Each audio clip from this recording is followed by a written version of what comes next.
अस्सलाम वालेकुम। मैं अनीस अपने YouTube channel Anis astro world पर आपको खुशामदीद कहता हूँ। मेरा ये लेक्चर्स चल रहे हैं good planet and bad planet, या जिनको मैं कारक गिरा जिनको गुड प्लैनेट कहा जाता है और मारक गिरा जिनको बैड प्लैनेट समझा जाता है। इनमें प्लैनेट ना गुड होते हैं ना बैड होते हैं, लेकिन उनकी रोशनी, उनकी एनर्जी ज़मीन पर मौजूद तमाम जो जिंदा अशिया, सांस लेने वाली अशिया, ख़ास तौर पर इंसान, क्योंकि ये रिसर्च इंसान ने की है, ये इल्म इंसानों का है और इंसानों ने अपने लिए ही इसके रिज़ल्ट रिसर्च करके निकाले हुए।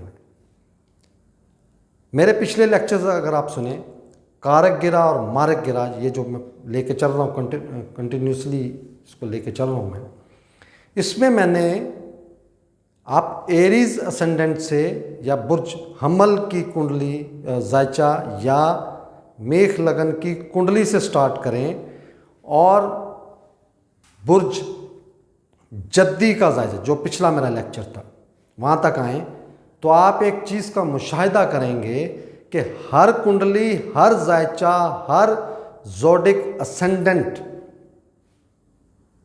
ये मुख्तलिफ, इनके रिज़ल्ट मुख्तलिफ, इनमें स्टार पोजीशन मुख्तलिफ और उस स्टार पोजीशन पर रिज़ल्ट मुख्तलिफ।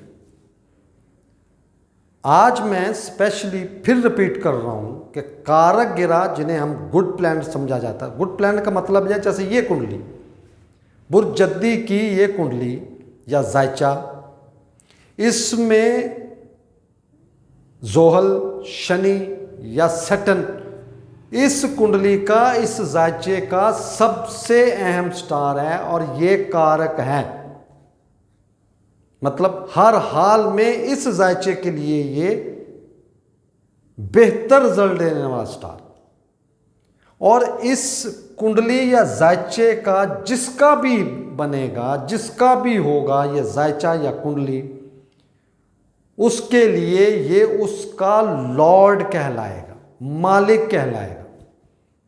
और आसमानी कौंसल पर इसकी पोजीशन, स्टार की पोजीशन इस जायचे वाले के लिए, इस कुंडली वाले के लिए कारक समझी जाएगी, बल्कि योग कारक समझी जाएगी। अब मैंने यहाँ पे लफ्ज़ योग यूज़ किया, ये एक एस्ट्रोलॉजिकली समझाया, पढ़ाया या बताया जाता है या समझा जाता है। योग मीन्स फार्मूला, जैसे केमिस्ट्री के फार्मूले होते हैं, फिजिक्स के होते हैं, या और सब्जेक्ट्स हैं जिनमें फार्मूले सेलेक्ट कर दिए जाते हैं, जैसे H2O मीन्स पानी। और जो केमिस्ट्री से वाबस्ता हैं, साइंस सब्जेक्ट से वाबस्ता हैं, जब उनके सामने H2O लिखा जाएगा तो फौरन समझ जाएंगे कि ये पानी के बनने का फार्मूला है, वहाँ पे उसको हम फार्मूला कहेंगे। और एस्ट्रोलॉजी की ज़बान में, एस्ट्रोलॉजी में जो इस तरह के फार्मूले बनते हैं उनको वैदिक एस्ट्रोलॉजी में योग कहा जाता है, कि वो योग का मतलब फार्मूला और उसका रिजल्ट वहाँ से देखा जाता है। और एस्ट्रोलॉजी में आज तक की रिसर्च के मुताबिक, हज़ारों साल से ये रिसर्च चल रही है, आज तक की रिसर्च के मुताबिक जो योग मतलब फार्मूला रिजल्ट दे रहा है वो आज भी एक्टिवेट है। और जो रिसर्च में आया कि ये कहीं पे रिजल्ट दे रहा है, कहीं पे नहीं दे रहा, उसकी कैंसिलेशन भी, ये अलग चैप्टर है, मैं आने वाले लेक्चर्स में आपको बताऊंगा इंशाल्लाह कि कौन कौन से इसके योग एक्टिवेट हैं जो आज भी समझे जाते हैं कि इनका रिजल्ट ऐसा ही है जैसा कुंडली में ये जायचे में नज़र आ रहा है। तो इसमें यह समझना ज़रूरी था। मैंने आज ये चीज़ एक मरतबा फिर रिपीट कर दी आपके लिए, आसानी के लिए, समझने के लिए। और पिछले लेक्चर में मैंने बुर्ज जद्दी कैप्रिकॉन ज़ोडिक चार्ट या मकर राशि की कुंडली, उसके बारे में बताया। आज उस कुंडली में, उस जायचे में स्टार पोजीशन के बारे में बताऊंगा कि कौन सा स्टार, इतना टाइम तो नहीं होगा मेरे पास, 3-4 स्टार्स की मैं पोजीशन और उनके रिजल्ट के बाद प्रैक्टिस के तौर पर आपको बता रहा हूं। और जब आप पिछले चार्ट में, जैसे ये बुर्जदी का है, अगर आप सरतान का देखेंगे या सुंबले का देखेंगे या आप मिज़ान का देखेंगे तो आप मिज़ान और इसको तकरीबन एक जैसा देखेंगे, लेकिन एंटी पार्टी, मैंने शुरू के लेक्चर्स में आपको बताया था कि 2 पार्टियां स्टार्स की, और दोनों आपस में मुखालिफ हैं, एक दूसरे से दुश्मनी करती हैं या एक दूसरे से अलग रिजल्ट देती हैं, और एक दूसरे के साथ वो उनका टकराव अगर हो जाए तो उसका रिजल्ट अच्छा नहीं आता। एस्ट्रोलॉजी के पॉइंट ऑफ व्यू से कह रहा हूँ, ये एक एस्ट्रोलॉजिकली थ्योरी के मुताबिक बता रहा हूँ, according to the astrology theory. तो वो चीज़ भी आप जहन में रखिएगा, ये बेसिक्स हैं, ये एक एक लेक्चर को आपको देखना पड़ेगा और साथ लेके चलना पड़ेगा। अब हम आहिस्ता आहिस्ता प्रेडिक्शन की तरफ आ रहे हैं, ये सब चीज़ें मिक्स करके ये जायचे में उसके आप जब प्रेडिक्शन जिसको कहते हैं, बड़े हम हैरानगी से देख रहे होते हैं जब कोई प्रेडिक्शन कर रहा होता है कि ये चीज़ें इसको कैसे मालूम होगी। तो ये वो चीज़ें मैं आपको बता रहा हूँ, सिखा रहा हूँ आपको, जिसको भी शौक़ है, हर एक के लिए तो नहीं है, जिसने सीखना है, समझना है। और वैदिक एस्ट्रोलॉजी जितनी भी दुनिया में इस वक्त एस्ट्रोलॉजी पढ़ाई, समझाई और बताई जा रही है, वैदिक एस्ट्रोलॉजी उनमें नंबर 1। इसकी बहुत लंबी रिसर्च है, इंसानी रिसर्च है, बहुत लंबी रिसर्च है। ये भी मैं आने वाले वक्त में आपको बताऊंगा कौन कौन सी बुक, आप गूगल पे उसको देख सकते हैं, आप उसको स्टडी कर सकते हैं, आप उसकी ट्रांसलेशन मौजूद है, इंग्लिश में भी, मुख्तलिफ दुनिया की ज़बानों में ट्रांसलेशन, और वो हज़ारों साल पुरानी बुक्स हैं। ये मैं आपको आज एक अजीब बात मैंने बता दी आपको, आपके इल्म में इजाफे के लिए, कि इस इल्म में इंसान ने कितनी रिसर्च की और ये कितनी रिसर्च के बाद इसके रिज़ल्ट निकाले जाते हैं। और दुनिया के कई ममालिक में, एक यूनिवर्सिटी में इस बाकायदा इसको स्टडी करवाया जाता है, पढ़ाया जाता है, इसको एग्ज़ाम से लिए जाते हैं। ये भी अलग चीज़ है, ये भी मैं इंशाल्लाह आने वाले लेक्चर्स में आपको बताऊंगा। तो आज बुर्जदी, कैप्रिकॉन असेंडेंट या मकर राशि की कुंडली, स्टार पोजीशन, सबसे अहम स्टार, इसका लॉर्ड, इसका मालिक शनि, जोहल या जिसे सैटर्न कहते हैं वो, ये अगर पहले ही घर में मौजूद है तो एस्ट्रोलॉजिकली एक बहुत बड़ा योग का मालिक होगा। ये बंदा बहुत ज़बरदस्त पर्सनालिटी का मालिक होगा, ये नामी ग्रामी शख्सियत होगी।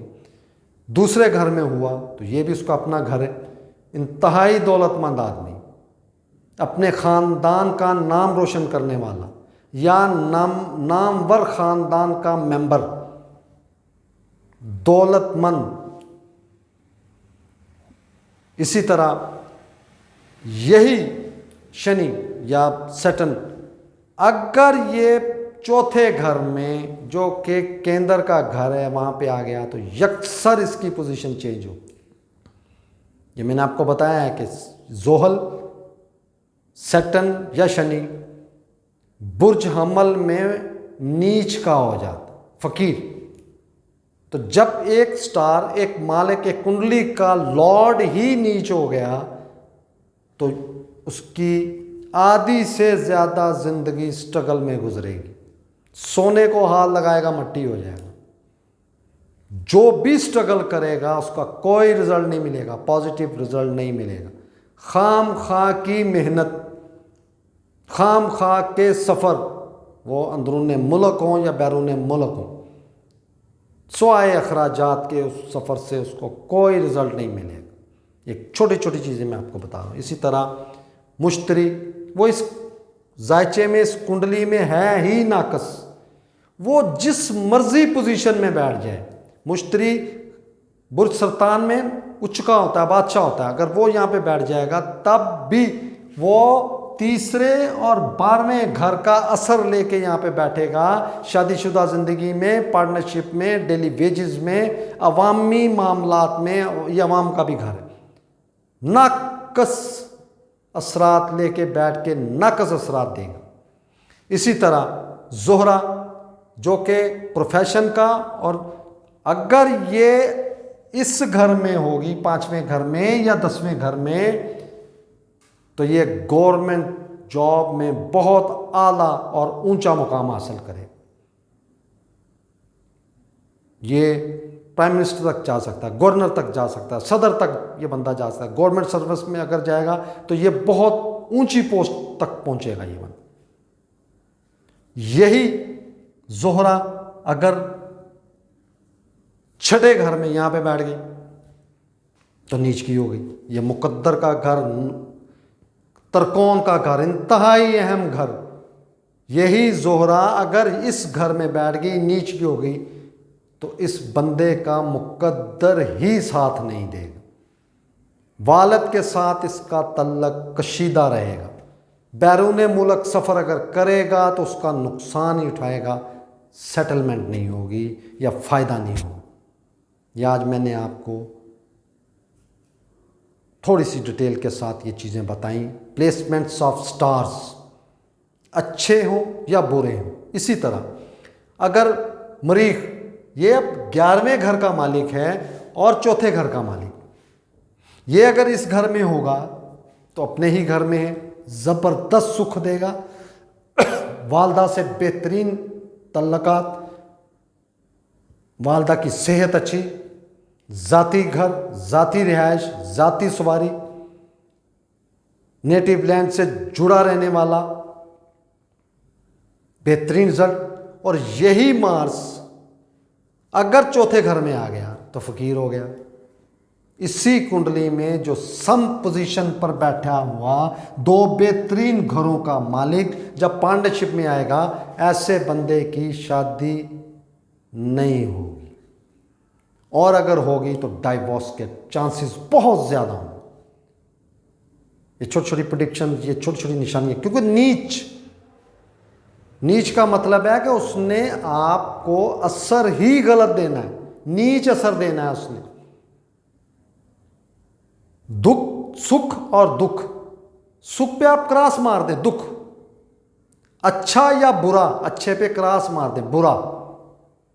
यही मार्स मरीख अगर चौथे में बैठ गया, 7वां घर है कुंडली का, बुर्ज सरतान है, यहाँ पे ये नीच हो जाए। मुश्तरी यहाँ उच्च का हुआ, ये यहाँ पे नीच का हुआ, तो ये दोनों घरों के मंसूबात को वो नीच कर देगा। वालदा बीमार रहेंगी कि सेहत अच्छी नहीं होगी, वालदा का सुख नहीं देख पाएगा। ज़ाती सवारी अगर होगी तो परेशानी रखेगी उसको। ज़ाती घर होगा तो उसमें कई मामलात होंगे, लड़ाई झगड़े फटे, कानूनी मामलात, कुछ भी हो सकता है। 30 दे के रखेगा, उसको पिन करता रहेगा, उसको परेशान करता रहेगा। तो यही मरीख जो चौथे और 11वें घर का मालिक है, अगर इन्हीं घरों में होगा तो ज़बरदस्त रिजल्ट देगा। अगर वो 7वें घर में उसकी प्लेसमेंट हो गई तो वही रिजल्ट 0 कर देगा। इसी तरह बाकी स्टार्स का भी मामलात इसी तरह देखे जाएंगे। और ये मैं बताना ज़रूरी समझ रहा था, कारक और मारक गिरा और उनकी प्लेसमेंट्स मैं साथ साथ आपको ये लेके चल रहा हूँ, ताकि आपको ये समझ भी आ जाए, पता भी चल जाए कि एक्चुअली प्रेडिक्शंस किस तरह की जाती।